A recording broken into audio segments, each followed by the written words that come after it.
ගොඩාක් පිරිමි පුද්ගලයන්ට වගේම ගැහැණු අයටත් තියෙන පොදු ප්‍රශ්නයක් විදිහට අපි දකිනවා පුරුෂ ලිංගයේ ප්‍රමාණය පිළිබඳව ගොඩක් දෙනෙක් ප්‍රශ්න තියෙනවා. ඉතින් මේ සම්බන්ධවම කලිනුත් වීඩියෝ දාලා තියෙනවා. හැබැයි මේක දිගින් දිගටම යන ප්‍රශ්නයක් නිසා මම හිතුවා මේ පිළිබඳව තවත් ටිකක් කතා කරන්න ඕනේ කියලා. අද දවසේ මම කතා කරන්න හදන්නේ විශේෂයෙන්ම විවාහයට පත් වෙලා ඉන්න ඒ වගේම තමයි කාන්තාවන් සමග ලිංගික සම්බන්ධතා පවත්වන අයට මේ පුරුෂ ලිංගයේ ප්‍රමාණය හින්දා ඇත්තටම කාන්තාවන් සතුටු වෙන්නේ නැද්ද? එහෙම නැත්නම් තෘප්තිමත් වෙන්නේ නැද්ද? ඒ වගේම තමයි කාන්තාවන්ට මේ පුරුෂ ලිංගයේ ප්‍රමාණය කියන එක වැදගත්. ඉතින් මේ දේවල් තමයි මම අද වීඩියෝ එකෙන් කතා කරන්නට ආවේ. ඉතින් වීඩියෝ එකට යන්න කලින් මම තාමත් මාව subscribe කරලා නැත්නම් ආදරෙන් ඉන්න subscribe කරලා channel එකත් එක්ක එකතු වෙන්න කියලා. ඉතින් මේ පුරුෂ ලිංගයේ ප්‍රමාණය ගැන කතා කරන්න කලින් මම ඒ සම්බන්ධව පුරුෂ ලිංගයේ සම්බන්ධව සවිස්තරාත්මකව වීඩියෝ කරලා තියෙනවා. ඔයාලට ගිහින් බලන්න පුළුවන් channel එකට. ඉතින් මම පුරුෂ ලිංගයේ සම්බන්ධව කෝපමන ප්‍රමාණයක් තිබිය යුතු දේ සියලු දේ මම සඳහන් කරලා වීඩියෝ එකක් කරලා තියෙනවා. මම අද කතා කරන්න හදන්නේ ඇත්තටම කාන්තාවන්ට මේ ප්‍රමාණය වැදගත්ද කියන කාරණාව. ඒකට උත්තරයක් දෙනවා නම් මේ කාන්තාවන්ගේ ලිංගික උද්දීපනයේ පිරිමයත් එක්ක සසඳලා බලනකොට ඒ අයගේ මේ ලිංගික සම්බන්ධයක යෙදෙන අරමුණ ගත්තොත් පිරිමියාට වඩා වෙනස්. ගොඩාක් කලාවට පිරිමියාගේ මේ ලිංගික සම්බන්ධයක් පවත්වන්න තියෙන අරමුණ තමයි සුරතාන්තය කියන්නේ. හැබැයි කාන්තාවන්ගේ හැම විටම මේ ලිංගික සම්බන්ධතාවයක් පවත්වන හැම විටම ඒගොල්ලන්ගේ අරමුණ සුරතාන්තය වෙන්නේ නැහැ. ඒ අය ලිංගික සම්බන්ධතාවයකදී ඊට වඩා දේවල් බලාපොරොත්තු වෙනවා. ගොඩාක් වෙලාවට තමන්ගේ සමීපභාවය හැමත් නැත්නම් ඒ අයගේ තියෙන රිලේෂන්ෂිප් එක වැඩි කරගන්න, ඒ වගේම ළඟින් ඉන්න, ඒ වගේම රිලේෂන්ෂිප් එක හොඳ ක්වොලිටි එකකින් යුතුව පවත්වාගෙන යන්න, මේ වගේ දේවල් තමයි කාන්තාවක් බලාපොරොත්තු වෙන්නේ. එතකොට මේ පුරුෂ ලිංගයේ ප්‍රමාණය කියන එක ගත්තට පස්සේ අපි දන්නවා ලිංගික සම්බන්ධතාවයක උච්චතම අවස්ථාව සුරතාන්තය කියලා.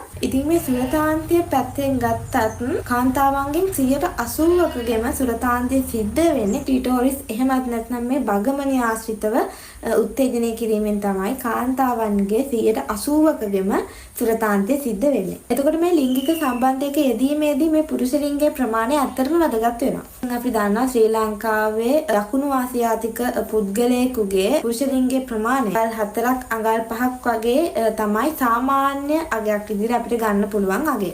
ඒ වගේම තමයි කාන්තාවකගේ යෝනි මාර්ගයේ දිග උද්දීපනය නොවු අවස්ථාවේදී අඟල් 3ක් 3.5ක් වගේ තමයි වෙන්නේ. උද්දීපනයේ උන අවස්ථාවේදී අඟල් 4.5ක් වගේ දිග තත්ත්වයක් ඇති වෙන්නට පුළුවන්. එතකොට අපි කතා කරා මේ කාන්තාවන්ගෙන් 80%ක්ගෙම සුරතාන්තය ඇති වෙන්නේ මේ බගමණීය උත්තේජනය කිරීමෙන් කියලා.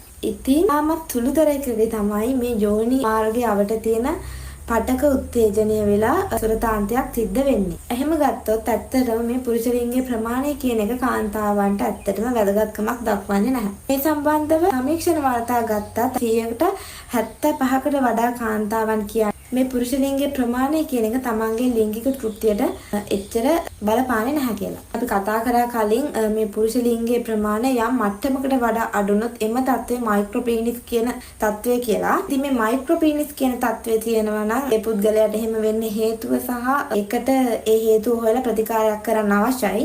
ඒ අරුණම තමන්ට ස්වභාවයෙන් ඇවිල්ලා තියෙන පුරුෂ ලිංගයේ ප්‍රමාණය හෝ මහත බොහෝ වෙනස්කම් වලට ලක් කරන්නට හැකියාවක් නැහැ. ඒ නිසා දැනට තමන්ගේ මේ තියෙන අවයවයෙන් තමන්ගේ සහකාරියට ගැටලුවක් වෙනවද කියන එක හොයලා බලන්න ඕන. සමහර අය ඒ වගේ ගැටලු නැතත් මානසිකව හිතාගෙන ඉන්නවා මේ වගේ ගැටලුවක් ඇති කියලා. ඉතින් ඒක හින්දා තමයි ගොඩාක් වෙලාවට ප්‍රශ්න ඇති වෙන්නේ. ඉතින් විද්‍යාත්මකව ගත්තාම මේ පුරුෂ ලිංගයේ ප්‍රමාණය කියන එක තමන්ගේ සහකාරියට තමන්ගේ ලිංගික තෘප්තිය ලබා ගැනීමට තරම් වැදගත් වන්නේ නැහැ. කාන්තාවන්ගේ පැත්තෙනුත් මේකෙදි ගොඩාක් ලොකු වැරද්දක් සිද්ධ වෙනවා. අපි දන්නවා ගොඩක් වෙලාවට පිරිමි පුද්ගලයන් අහනවා කාන්තාවන්ගෙන් තමන්ගේ මේ පුරුෂ ලිංගයේ ප්‍රමාණය ඇතිද මදිද මේ වගේ දේවල් අහනවනේ. ඉතින් සමහර අය විහිළුවට හරි සමහර අය මේක මදි කියලා කියෝනේ. ඉතින් විහිළුවට හරි සමහර අය හිතන්නේ නැතුව කියනවානේ.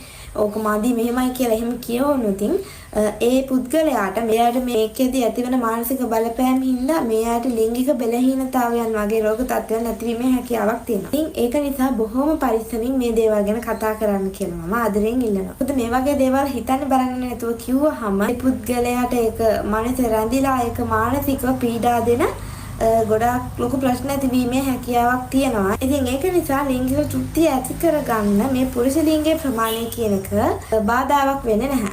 ඉතින් අද දවසේ මම කතා කරේ කාන්තාවකට පුරුෂ ලිංගයේ ප්‍රමාණය ඇත්තටම වැදගත්ද කියන කාරණාව. ඉතින් මම හිතනවා වීඩියෝ එක ඔයාලට වැදගත් වෙන්නේ නැති කියලා. වැදගත් වුණා නම් අනිවාර්යෙන් වීඩියෝ එකට ලයික් කරන්න. එහෙනම් හැමෝටම සුබ දවසක්.